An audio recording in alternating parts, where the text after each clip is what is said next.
favorite techniques is stenciling. You know, there are tens of thousands of stencils to choose from and dozens of ways to stencil on home decor, gifts, wearables. Well, you can stencil on just about anything. Today I want to share with you an easy technique for stenciling lettering onto wearables. And I have a picture here. Let me bring it up.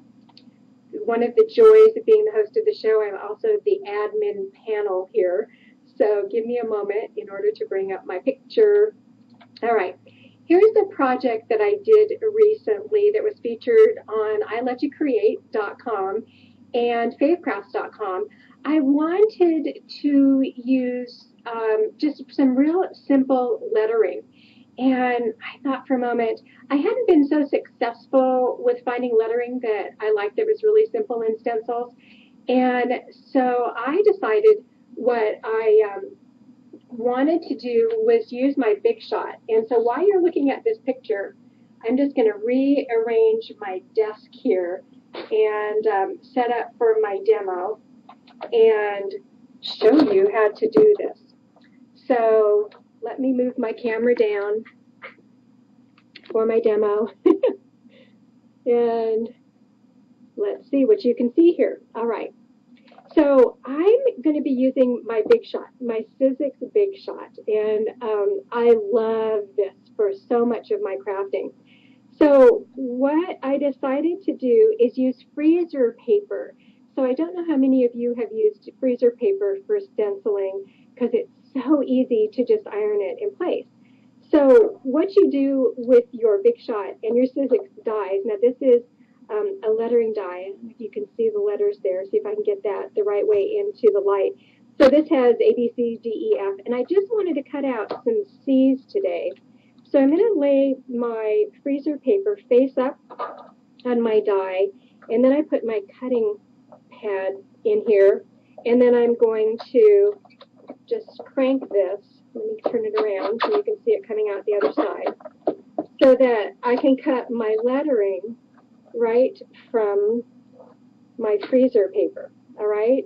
So there you go. I have my C's. And you want to keep both your positive and your negative pieces. So it's that easy to cut the stencils that you're going to use for this project. So what I want to do is move this aside,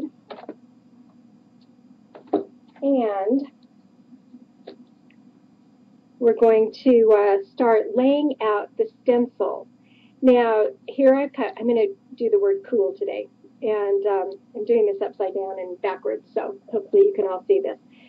What I want to do is get my letters a little bit closer together, so sometimes you have to cut that freezer paper. So line up where you want your stencil to go, and take your iron, and just remember the freezer paper is waxy on one side, so that wax side is down, so I'm just going to iron my stencil right in place, and that's it.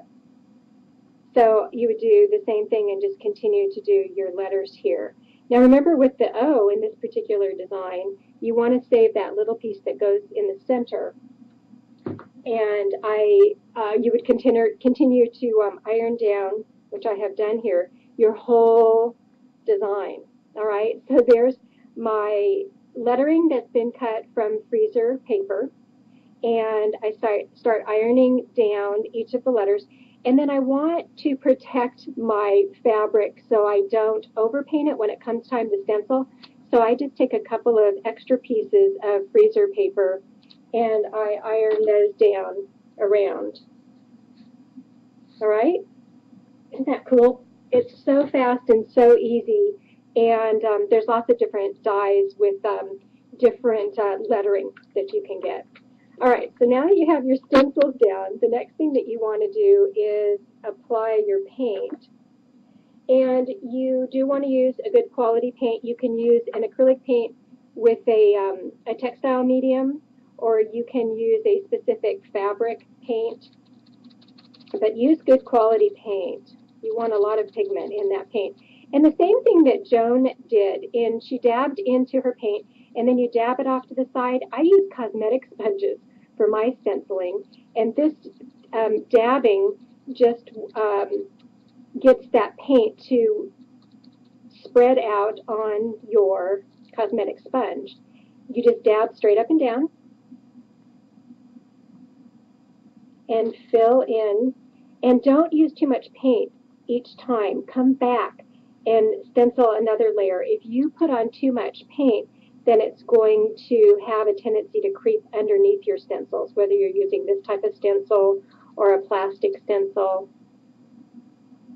And you're asking what type of paint. You can use regular acrylic paint, and you can add a textile medium to it. Now, what that does is that softens the paint. You can use regular acrylic paint without using a textile medium. It just, when it dries, it's a little bit stiffer. You can certainly use any of the fabric paints.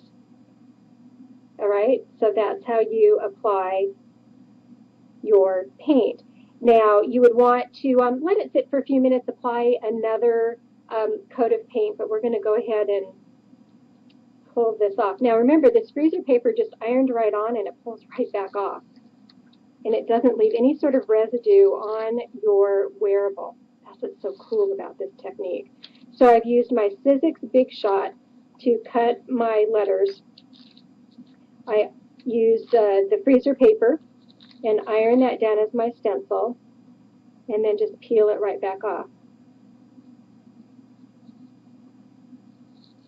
Isn't that cool? And remember, I said to save those little centers of your O's so that you could certainly make them solid, but this just stays with the lettering effect. All right, so that's how you stencil.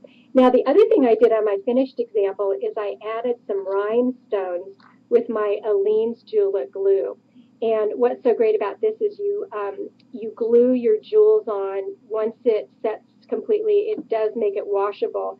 The hint on using your Aleene's Julep glue is to puddle that glue onto the back. You want it to come all around the back of that jewel and grip it underneath, and we'll put 3 little dots here, and have it come right up around the outside edge so that it cups that rhinestone. So here's my finished example here. I did the word inspire. Oops. My camera doesn't want to come into focus on that. There you go. So you can see I added my rhinestones with my Aleene's Julep glue.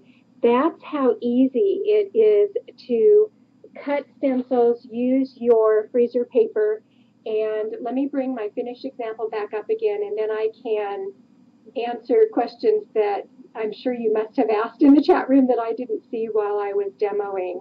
And let me bring my picture back up here. And there you go. So